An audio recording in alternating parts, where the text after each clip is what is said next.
Coming to you from the Cat House South Studios in Ray City, USA. This is the Cat House Hollywood podcast. I'm going to cut the music right now. I got no script. I've taken no notes. I've done no research for today's episode. I am just going to talk about what is on everybody's mind right now, I think. And we lost Ozzy. Ozzy Osbourne, the Prince of Darkness. The guy that started Black Sabbath. He has left the building. He is coming home. And it hurt. It hurt a lot of us. So I thought what I would do is just share some of my personal experiences with Ozzy. Not go into a lot of stats and news stories or read anything. Just tell you how I feel.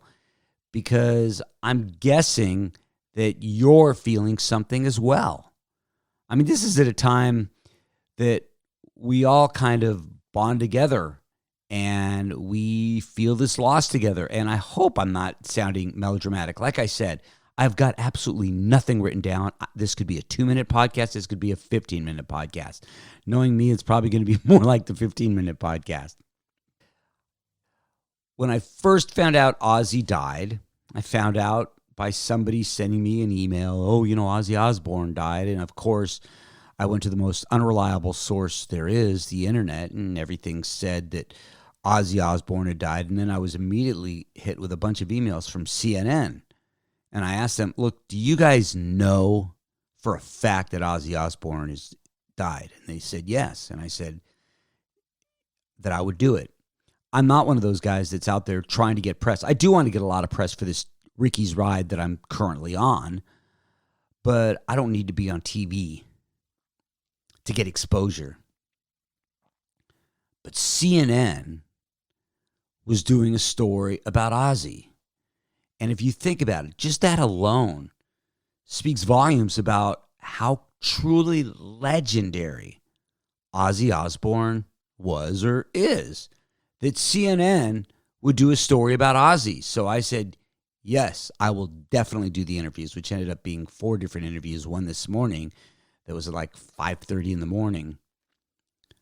But for CNN to acknowledge Ozzy instead of just kind of, sometimes it feels like when we're heavy metal fans that we're just kind of the like butt end of a joke or tongue in cheek, and we don't really listen to real music and we're not real people and we're goofy living in this heavy metal lifestyle. But they never treated it like that. They treated it like, here, we have just lost an incredible musician. And we did. I mean, think about it. Ozzy Osbourne has done songs with everybody. I mean, of course, with Lita. He's done songs with Lemmy. He sang background on an Infectious Groove song. He did Ordinary Man with Elton John. Released a song not that long ago with Post Malone. Has done songs with Busta Rhymes. From huge, massive artists like Elton John to some smaller artists. And I'm sure the reason had nothing to do with money. He just liked doing it. And I've said this earlier. Ozzy's voice will never be duplicated. There's a couple sounds in rock and roll that I can pretty much always tell. One is Brian May's guitar sound. Brian May of Queen. I haven't heard anybody to truly duplicate Brian May's guitar sound.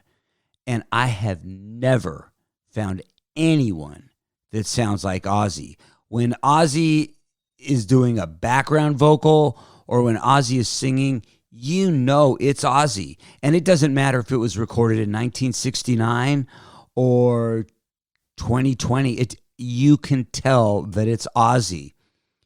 And even during Ozzy's final performance, it still sounded like Ozzy, even though he was shaky and the Parkinson's was obvious, but it still sounded like Ozzy.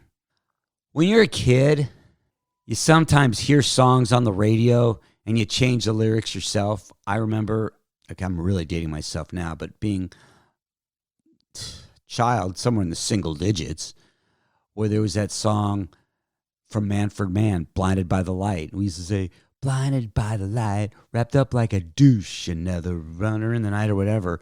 And we thought it was so funny saying the word douche. Truth is, I had absolutely no idea what the word meant. Or that song Magic from Pilot. I don't think any of you are going to follow me on this one. But they've used it for Ozempic commercials. So it used to go, oh, oh, oh, it's magic. And we used to always go, whoa, whoa, whoa, it's my dick. And we thought it was so funny. So I remember hearing Iron Man as a little kid and not knowing the words. So we would go, is he alive or dead? Let's go over and kick him in the head. Obviously not the lyrics, but I remember singing that on the schoolyard and then hearing War Pigs. But Paranoid, no, Paranoid hit me something different. You know, if people ask what my first exposure to heavy metal was, it was definitely the Deep Purple Machine Head album. But that song, Paranoid, I mean, that song hit hard. That is just a, you know, people say, what is the first heavy metal song? And I sometimes go back to hearing You Really Got Me from the Kinks, or because that, but Paranoid was, you know, grab you by the back of your neck, knock your teeth down your throat song. Paranoid was like, that was metal before we were really saying heavy metal, or I wasn't at the time. And as I got older, I would listen to Black Sabbath. When you'd listen to Black Sabbath, and this is, you know, of course, because of Tony Iommi, but there was this dark sound, you know, in the rain, and it was just dark. But then when Ozzy comes on, what is this? It's just a very unique voice, and it added to the whole texture of the song. Do you remember the first time you heard that? And then, of course, I listened to Black Sabbath and still listen to Black Sabbath. As recently as like 4 days ago, I was listening to Black Sabbath and had a conversation with Leah about Black Sabbath. And then when Ozzy was kicked out of Black Sabbath, he went solo, and his records were massive, were huge. And he kept on putting out great records with Randy Rhoads, Blizzard of Oz, Diary of a Madman. I mean, amazing, amazing stuff. The first time I ever met Ozzy Osbourne was at the Cat House. It was probably in 1989 maybe, or 1988. It was definitely before Headbangers Ball, and somebody told me, Ozzy Osbourne's up at the top bar. There are two times that people told me stuff like that. One time was they said, Robert Plant is up at the top bar. And by the time I got up there, Robert Plant grabbed the chick and left. But somebody said, Ozzy Osbourne is up at the top bar. And even though I owned the Cat House and I was meeting some of the biggest rock stars in the world, before they were big rock stars, Ozzy Osbourne was on a different level. I mean, it's Ozzy, okay? So I went upstairs to meet Ozzy, and this was at a time that he had been in rehab, and obviously he was not sober. He was just a complete mess and left shortly thereafter, and from what I understood, it was a time that him and Sharon ended up in a big fight because Ozzy had gone back to drugs and alcohol. So to say that was my first time meeting Ozzy wasn't so great. It was just another drunk. No, it wasn't just another drunk. It was a legend, but he was just really fucked up. The next times I met Ozzy were all on Headbangers Ball. I had been on Headbangers Ball for probably 5 months. This was 1990, and we were celebrating my birthday on Headbangers Ball. And Ozzy came on the show and sat with me and was wishing me happy birthday and doing all this stuff. And, you know, there were a couple moments on Headbangers Ball because let me be honest and just get this out in the open. I am not a journalist. I'm not a reporter. I never studied broadcasting. The first time I was ever on camera was on Headbangers Ball. And I am nothing but a glorified fan. And I admit it. I am a fan of metal just like you. So when I met Ozzy, I was like, I'm sitting here with Ozzy Osbourne. It's one of those surreal moments. There were a few moments on Headbangers Ball that it wasn't like, hey, just interviewing a heavy metal. I'm a professional. It was like, holy fuck, I'm sitting here talking to Ozzy Osbourne. And it was great, and he was very humorous, and we had a great time. And then Ozzy Osbourne started appearing on Headbangers Ball quite often. I always found Ozzy, we talk about the Prince of Darkness, but to me, Ozzy wasn't this dark, evil person.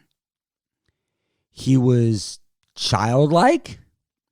He was goofy. He would do silly, goofy things, whether it's, wearing a dress or whatever. And let's get one thing clear. I'm sure nobody gave Ozzy Osbourne a hard time when he shaved his hair off and he was bald. But of course, that's Ozzy. And it was always fun. I always had a good time with Ozzy. Always had a good time. And Ozzy would treat me as a friend. And that was so cool. I still have things that Ozzy gave me. A master from one of his albums that he wrote to Riki, the best host, and signed it. I still have those things. And when Ozzy would get gold and platinum records, they would give me the awards. I have 2 of the platinum awards and plaques on my wall that I look at all the time. I was in New Orleans doing Headbangers Ball. This is when Ozzy was doing the No More Tours tour. Again, this was going to be the time that Ozzy was retiring. But even in this show, there was a couple times that I said, "Are you really retiring?" And he kind of said no. But it was called No More Tours, so I guess it was being billed as his retirement tour.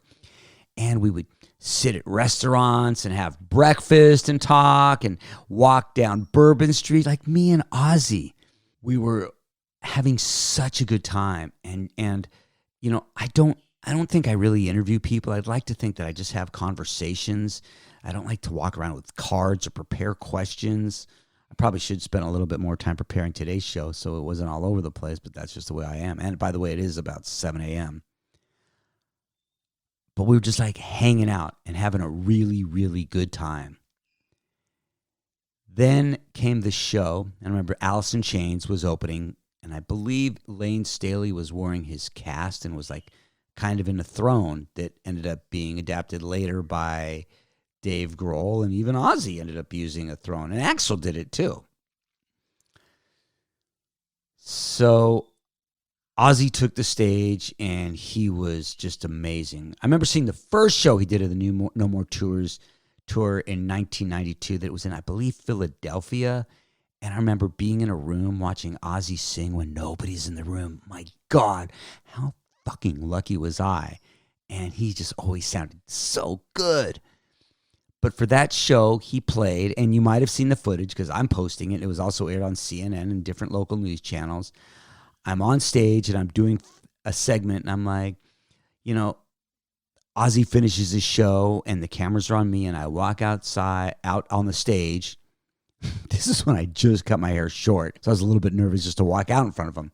But I walk out there, and I was like, "You don't think this is Ozzy's last show, do you?" And everybody's like, "No, you want more Ozzy, don't you?" "Yes." The crowd's screaming. And so while I'm out there, Ozzy, Zach, and Mike Inez dump buckets of water on my head.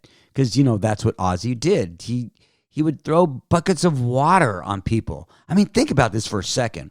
This is somebody that we say is the Prince of Darkness, evil, and he's dumping buckets of water on people's head, bouncing around like a frog, saying, I love you all. Oh, one thing, though, when Ozzy said, I love you all, every time he said it, I really bought into it.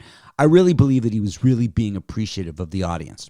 Okay, back to me being on stage. So he's dumping bucket of water on my head, and then I go off stage to finish the segment, and Ozzy grabs me, pulls me out in front of everybody, and Ozzy gives me a big hug, big sweaty, wet hug, but it was Ozzy sweat, so it's pretty badass. And he hugs me, and then I start to walk off stage, and he grabs me, and he pulls me in front of the crowd, and he goes, "Let's hear it for Riki Rachtman, Ricky mine." And he holds my hand up, in front of the whole crowd, and I think I'm getting a little bit teary-eyed telling you that story. It was just a moment for him. Probably never remembered it, but my God, I remember that for the rest of my life. That's probably one of my favorite Ozzy memories.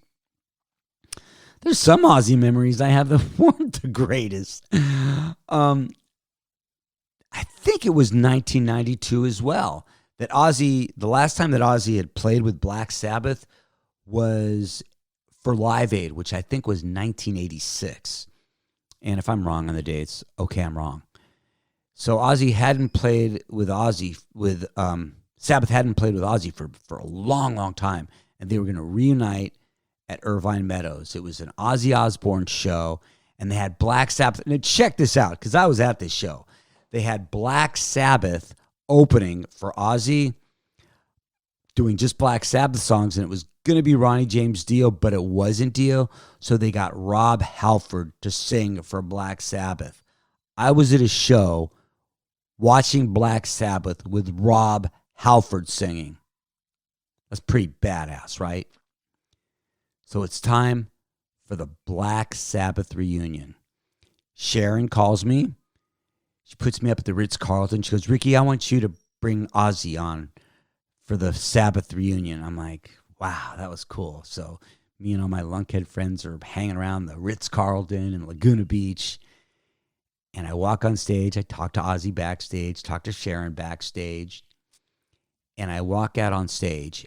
When you walk out on stage many times as a radio DJ or a host, the crowd doesn't want to see you. They want to see the artist. And for some reason, the people in the audience think that that person on stage is the one that is keeping the artist from them. So I walk out on stage and I get a big pop from the audience, but I'm talking for a while, and pretty soon everybody's like, okay, we want Ozzy. Shut up, Riki Rachtman. Get off stage. I'm sure if there was only 3 people saying that, those are the only 3 people I heard, but I bet there were more. So I'm out there singing. I'm like, you guys ready for Ozzy? And I look to the side of the stage, and Sharon gives me a motion like, keep on going. Ozzy's not ready yet. And I'm like, I got to stay on stage and kill time. Everybody is ready for Sabbath right now with Ozzy. They don't want me on stage. And Sharon's like, go ahead, kill time. So I had to stay up there, which might have been 4 or 5 minutes, but seemed like 4 or 5 hours, trying to talk to the crowd and them thinking, Ricky, get off stage. We want to see Sabbath with Ozzy. And as soon as Ricky gets off stage, they're playing. No, I had to stay on stage until they were ready. And finally, I went off stage and they played, and they were just amazing. I got to stand on the side of the stage, and it felt truly historic. Later, I was doing the VH1 show. I'm going to throw you a Sharon Osbourne story in here. I did Charm School on VH1, and with Sharon Osbourne. It was actually Daniela Clark, Gilby Clark's wife. I was the one that suggested her for the show, and I'd known Daniela for decades already, and Sharon Osbourne and me. And my favorite Sharon Osbourne story is Sharon used to carry this little dog with her all the time. And one of the PAs on the show went up and said, can I pet your dog? And Sharon goes, yes. And he went to pet the dog, and the dog bit her. And he said, your dog just bit me. And Sharon said, you didn't ask me if my dog bites. You asked if I could pet him. And I just thought that was a really funny little Sharon story. I kept on going to Ozzy shows. And unfortunately, when Ozzy did his farewell show, which truly was his farewell show, I didn't get to go. I was on my charity motorcycle ride, which I'm probably on right now as you're listening. But I watched as much of it as I could, and I thought it was incredible. Steven Tyler blew me away, huh? And I'm just going to say it. Youngblood is such a rock star. He is, even though he's a pop artist, he is such a rock star. He killed Changes. And Ozzy did 5 songs. Dug deep into some Sabbath songs, which was nice. And the second to last song was Mama, I'm Coming Home. And he was shaky. And he seemed to struggle. But if you watched that and your eyes didn't fill up, I don't know what's wrong with you. Because when he was singing Mama, I'm Coming Home, he was doing every word because he knew he was going home. He knew this was it. And when Ozzy, I'm getting a little teary-eyed saying this right now. When Ozzy said, I love you all, and you kind of knew this was the last time, and Ozzy really was saying how much he loves us fans. And all the bands that showed up for that some were playing Sabbath songs or Ozzy songs, they were showing their love for Ozzy. I mean, I'm trying to think, is there a rock star that we have today that'll have that impact on us? Lemmy had a huge impact on me when he passed away because I was friends with Lemmy. And I feel the same thing with Alice Cooper. I was a hardcore Alice Cooper fan. Alice Cooper, of course, is still with us. Alice Cooper's still playing. Alice Cooper's still phenomenal live. But when Alice Cooper leaves us, that's going to leave a big impact on me. That's going to really hurt. And thank God that doesn't look like that's happening anytime soon. But with the magnitude of Ozzy, you know, one of the things I said on one of the news interviews was Ozzy was the Paul McCartney or Mick Jagger for us bad people. Like Ozzy, as far as heavy metal is, nobody is bigger than Ozzy. Am I right? Nobody is bigger than Ozzy. And it's not just Black Sabbath. It's not just Ozzy Osbourne. It's the Ozzy entity. You know, when I did some of the interviews, one of the first things that comes up is, you know, he bit the head off a bat. For the record, I believe it was Des Moines, Iowa. The people that threw the bat up there, they said that it was dead, that one of the brothers had found a dead bat, and they put it in the freezer, and they were going to bring it to the show, because who doesn't think like, hey, what frozen carcass do we have that we can bring to the rock show? And in the early days, very early days, Ozzy used to throw out pieces of meat and dead pieces of animal out on the audience. So they thought, let's bring a bat and throw it to Ozzy on stage. And they said the bat was dead. Well, when the bat was thrown up on stage and Ozzy grabbed it, Ozzy believed that it was a toy. And when he bit the head off, he felt warm blood and he felt the head twitch a little bit. So Ozzy claims that that bat was alive when he bit the head off. He said he didn't know it was a real bat, but he bit the head off, and what people don't realize is that he had to go to the hospital and have a whole bunch of extremely painful rabies shots. That's what he told me. There's the incident of him, you know, twisting a dove's head off in a meeting for record execs. Ozzy says he doesn't remember the story of sniffing ants with Tommy Lee that was in the movie The Dirt that Tommy said. But just because he doesn't remember it doesn't mean it didn't happen. Hell, there's a lot of stuff that we all don't remember. Pissed on the Alamo. But I don't like when I get asked those questions. You know, Ozzy became far more famous because of the reality show, The Osbournes. I mean, there were millions of kids that knew who Ozzy Osbourne was that probably never heard Fairies Wear Boots, or probably never even heard Paranoid. But Ozzy became a star, a reality TV star. Some of us heavy metal fans kind of didn't like that. They didn't like our Ozzy Osbourne to be thought of as this goofy, you know, reality show guy. But the way that he was on the reality show is kind of the way that Ozzy really was in person. But then he'd back it up and put out music again. And there was a time with some of the Ozzfests that we were kind of like, oh, is he playing again? I remember when he finally got back, this probably was like maybe 9 or 10 years ago, that he finally got back playing with Zach again. And I decided I have to go see the show. And I went to go see the show again, went in playing with Zach. And I was like, oh, he's old. It's not going to be very good. And he was surprisingly really, really good. And he was still doing his little frog jump and his goofy throwing the water on people. And, you know, which if you think about it, oh, he jumps up and down, he smiles, and he claps his hands above his head and very like juvenile, childish. But it wasn't. It was just Ozzy. And we accepted it all, and we all loved it. So I get the news that Ozzy Osbourne died, and I'm doing all these interviews, and I realized how absolutely lucky, how blessed was I that I got to work with Ozzy Osbourne.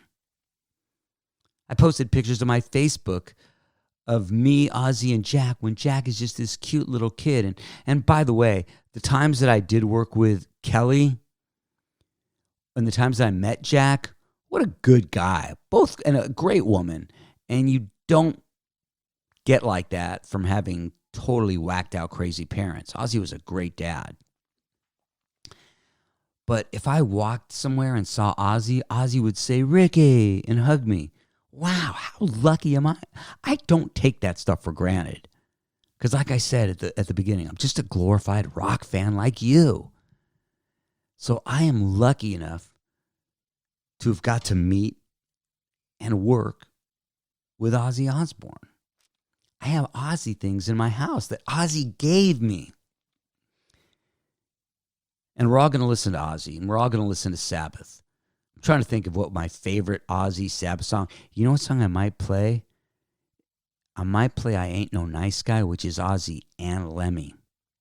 And another little side note, I tried doing that song with Shooter Jennings at one of the Cat House anniversary shows. I didn't do it very well.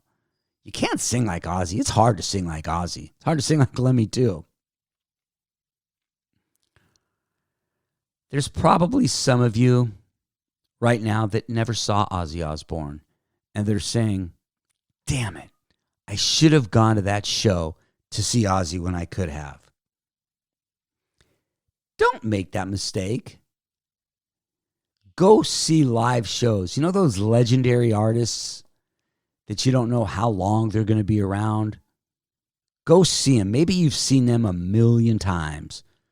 Go see them again. Get a good memory. I don't want you to be that person that said, "Man, I wish I would have seen Ozzy. I wish I would have seen," insert any of the legacy bands right now. I'm going to go put on some Black Sabbath, and I'm going to put on some Ozzy. And I appreciate you listening if you're still here. I just turned on the mic, and wow, I ended up talking for like almost a half an hour, just talking about Ozzy, sharing some of my Ozzy memories. I'd love to hear some of yours. Real quick, let me just tell you that for the month of August, I'm going to be on my motorcycle. I'm doing this 14,000-mile motorcycle ride called Riki's Ride 25. And for August, I'm going to be on that bike all by myself, riding, I think I got 4,000 miles more. And I'm trying to raise money for the 988 Suicide Prevention Hotline. So if you go to lostramblers.com, donate. If everybody that's listening to this podcast right now would donate $10, hell, that would be $40 more. So check out lostramblers.com or follow me on my Instagram or my Facebook because I'll be posting a lot of the ride stuff. And thank you for bearing with me as I just share a few Ozzy stories. Again, I had no script, and I don't think anybody's going to think, no, Ricky really prepared for this show. I have a Patreon as well, and I post ride stuff and Cat House stuff and Headbangers Ball stuff, and there'll be a lot more podcasts on there. So check out my Patreon. It's my name, Riki Rachtman, RIKIRACHTMAN. And go back and listen to some of the old Cat House Hollywood podcasts. I know as soon as I post this, I'm going to say, why didn't I talk about this Ozzy story? Why didn't I talk about that Ozzy story? I've got tons of Ozzy stories. And maybe you don't have any personal Ozzy stories, but you have some memories listening to certain Ozzy songs, don't you? What Ozzy Osbourne album are you going to listen to? You going to go back to Black Sabbath? Hell, I'm going to go in chronological order and play all of them. I'm Riki Rachtman. Remember to keep one foot in the gutter, one fist in the gold.